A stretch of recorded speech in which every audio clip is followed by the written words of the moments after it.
I thank you all for making this walk a huge success. Thank you for your participation. I would like to introduce the policy manager for the Attorney General, Chris Johnson. Hi.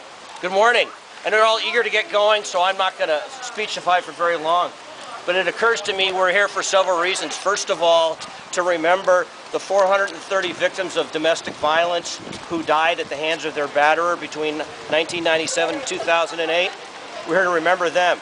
We're also here to celebrate Domestic Violence Awareness Month and the good work that individuals like you and organizations like New Beginnings are doing to help provide for the needs of victims and their children.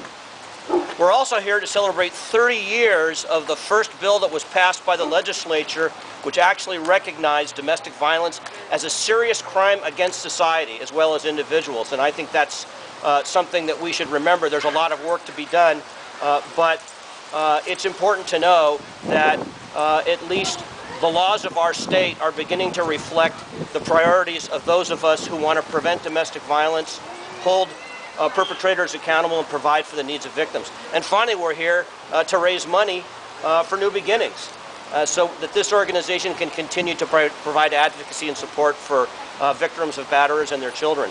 So that's all I have to say. Let's walk and make some money. There's nothing that breaks my heart more than a child who's suffering. When a child has felt so much chaos, pain, and loss that they feel they do not deserve a safe and abundant life. This is the type of wound that outlasts bruises and broken bones. This is a type of pain that settles much deeper on the soul of a child. You see, the effect of domestic violence is not fixed with band-aids, splints, or blood transfusions. It can be a long journey for a child to recover. Every child reacts to domestic violence differently. Being in a home where there's violence can cause anxiety, numbness, fear, aggression, agitation, the list goes on and on. A child does not have to be hit or even see their parents hit to bear the weight of pain that lives in their lives. The truth of violence lives in the walls of their home, in the tension in their parents' bodies, in the unspoken anxieties, and in the secrets that have to be kept. When families first come to New Beginnings, they are running at full speed after years of simply surviving day to day. Often New Beginnings is where the adrenaline slows down and the pain really sets in. For Malika, a teen that I worked with, it was herself she had lost touch with, and she needed to rediscover who she was and how to express her feelings. You see, it took almost 6 months before Malika could tell me the story about the day she stood between her mother and the gun her mother's abuser was pointing at them. Malika thought if she did not take this stance, he was going to kill her mother. She thought this was the end. He screamed at her and he called her names, but eventually he walked away.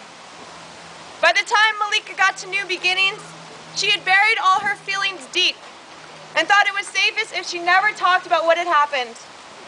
But all that pain, all those fears weighed heavily on Malika. She was 17 and terrified of engaging with life. She often wore the same clothes for days on end, never did her hair, didn't get out of bed, and suffered from excruciating migraines for days on end.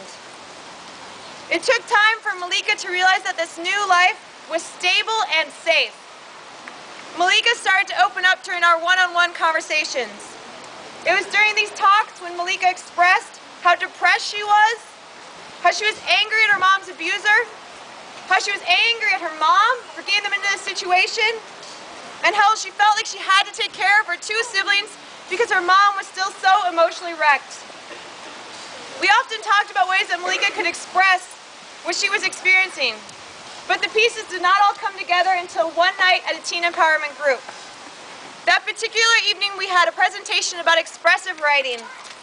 Malika used this inspirational spark to write a story about a girl facing her greatest fears. Her story was beautiful, moving, and powerful.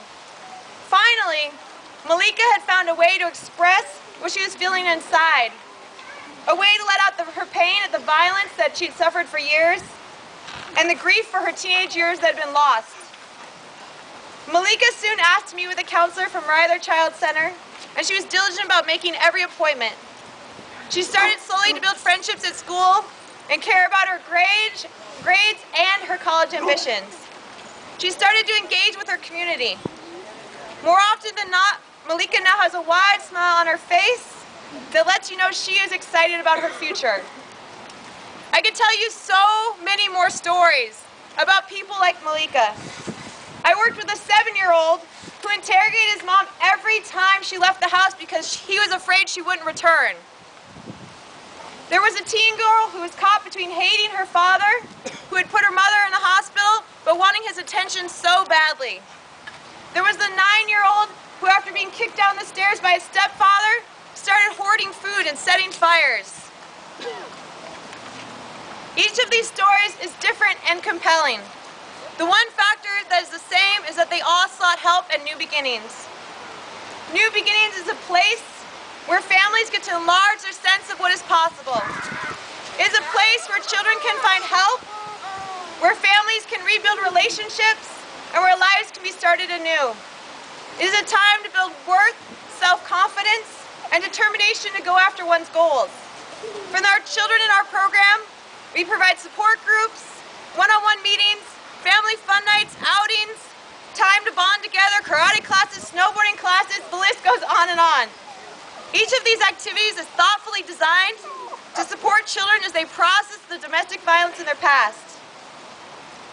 It would be overwhelming if I or if you burdened yourselves with the 3.3 million children worldwide who experience verbal and physical spousal abuse each year. Instead, each morning I get out of bed and I think about the 28 children who live at New Beginnings Transitional Housing Program and how their lives are different because of it. You see, research has clearly shown it takes only one person to make a difference in the life of a child.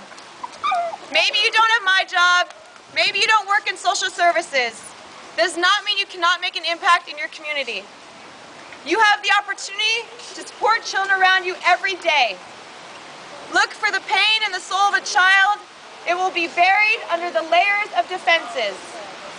I challenge you to make a difference in one child's life and to make a difference in the world we all share.